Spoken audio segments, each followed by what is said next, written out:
नमस्कार विद्यार्थी मित्रांनो. सोपे गणित या युट्यूब चॅनल मध्ये पुन्हा एकदा तुमचं स्वागत. विद्यार्थ्यांनो, आपण भाग 1 मधील अनेक पाठांच्या शृंखला पाहत आहोत. यामध्ये आता आपला पाठ चालू आहे पाचवा पाठ, संभाव्यता. मग आता संभाव्यता हा पाठ पाहत असताना आपल्याला काय लक्षात घ्यायचंय की बाबा, संभाव्यता हा धडा म्हणजे काय? संभाव्यता धडा हा पासिंग पाठ आहे.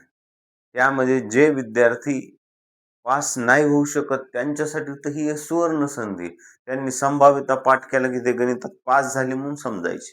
संभाव्यता पाठात काय एकच डोक्यात ठेवायचं की बाबा, एखादी घटना घडल्याच्या नंतर काय घडू शकतंय, काय काय घडू शकतंय, हे सगळं संभाव्यता आहे.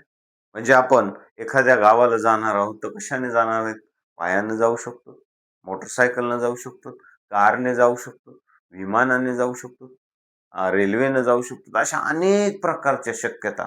म्हणजे नमुना अवकाश म्हणजे अशी घटना, असे की शक्य तितक्या शक्यता, जेवढ्या शक्य आहेत तेवढ्या शक्यता, आणि या नमुना अवकाशावरच आधारित हा पाठ आहे. अतिशय सोपा. 8 ते 10 गुण मिळवण्यासाठी हा पाठ अतिशय सोपा आहे बघा. मग त्यामध्ये आपल्याला एका गुणांचे गणित, 2 गुणांचे गणित, 3 गुणांचे गणित आणि 4 गुणांचे गणित. मग असे गणित आहेत, त्यामध्ये एका गुणांचे गणित आपल्याला परीक्षेला कोणकोणते येऊ शकतात हे आपल्याला बघायचं. आता आपल्याला फोकस परीक्षेच्या दृष्टीने करायचा आहे. त्यामुळं जे गणित येऊ शकतात अशाच गणितांचा आपल्याला काय करायचं आहे? अभ्यास करायचा आहे. मग हा अभ्यास करत असताना आपल्याला लक्षात घ्यायचं की बाबा, कोणते गणित येऊ शकतात. मग त्यामध्ये पहिलं गणित आहे बघा, एक फासा फेकला असता. फासा म्हणजे काय? फासा म्हणजे एक ठोकळा. एक सारीपाटात लुडो जे खेळतो ना आपण, लुडोवर एक ठोकळा असतो, त्याला 6 पृष्ठ असतात. प्रत्येक पृष्ठावर एक टिंब असते. म्हणजे एकूण किती टिंब? एका पृष्ठावर 1, दुसऱ्या पृष्ठावर 2, तिसऱ्या पृष्ठावर 3, असे 6 पृष्ठ आणि 6 टिंब असतात. मग एक फासा टाकला असता काय होऊ शकतंय? हे नमुना अवकाश मध्ये असते. कशामध्ये? नमुना अवकाश. म्हणजे यस, नमुना अवकाश हा यस न दाखवितात. त्यामध्ये 1, 2, 3, 4, 5 आणि 6. हे बघा, नंबर ऑफ यस बरोबर 6. काय अडचण? अजिबात नाही. मग त्यातले त्यात घटना काय? समसंख्या मिळणे.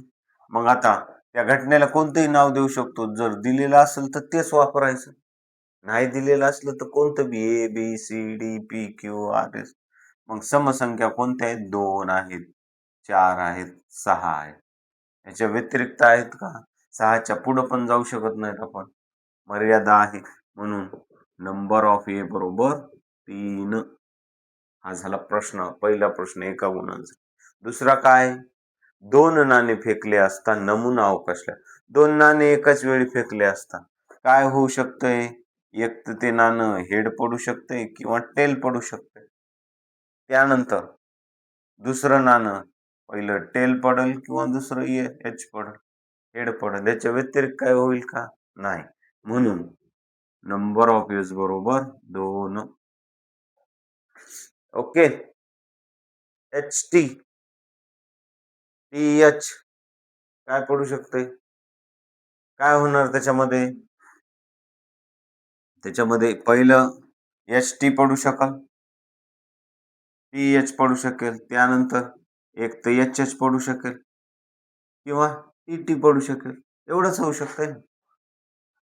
2 नाणे एकाच वेळी फेकले असतात, नमुना अवकाश काय व्हायला?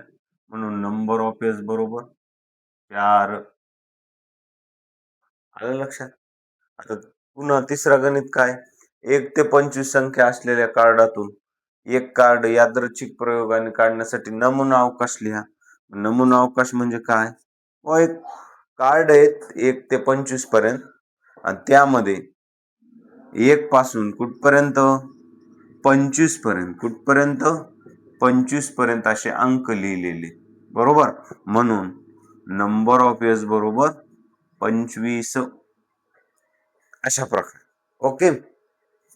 मग कोणतंही कार्ड काढू शकतात त्याच्यामधून. तशी घटना आपल्याला दिलेली नाही. घटना दिलेली असेल तर आपण पर्टिक्युलर लिहिलं असतं. आता चौथं गणित बघा, एक फासा टाकला असता घटना विषम संख्या मिळणे. आता फासा तर आपण शिकलेलो, 1 2 3 4 5 आणि 6 बरोबर. म्हणून नंबर ऑफ एस बरोबर 6. आता घटना काय विषम. विषमांक कोणते? ती 1 आहे, 3 आहे आणि 5 आहे. म्हणून नंबर ऑफ ए बरोबर 3. ओके. आता त्यानंतर अंकाची पुनरावृत्ती न करता 2 अंकी संख्या तयार करायच्या. आणि कोणत्या अंकानं? 2 3 5 या अंकापासून. कोणत्या अंकापासून? 2 3 5. हे महत्वाचा शब्द आहे. पुनरावृत्ती न करता. करता आहे का न करता याचा विचार करायचा. मग नमुना अवकाश तयार करू आपण. किती सोपं आहे.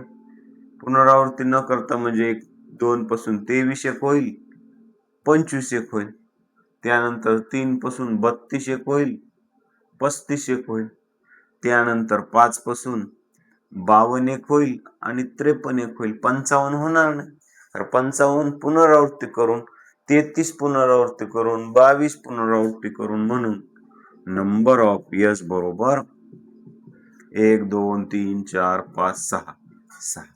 अशा प्रकारे विद्यार्थी मित्रांनो आपण एका गुणांचे 5 ते 6 गणित पाहू शकतो. असे अनेक गणित आहेत. ते 1 मार्काला येऊ शकतात, 2 मार्काला येऊ शकतात किंवा 3 मार्काला येऊ शकतात. हा पाठ अतिशय महत्वाचा आहे.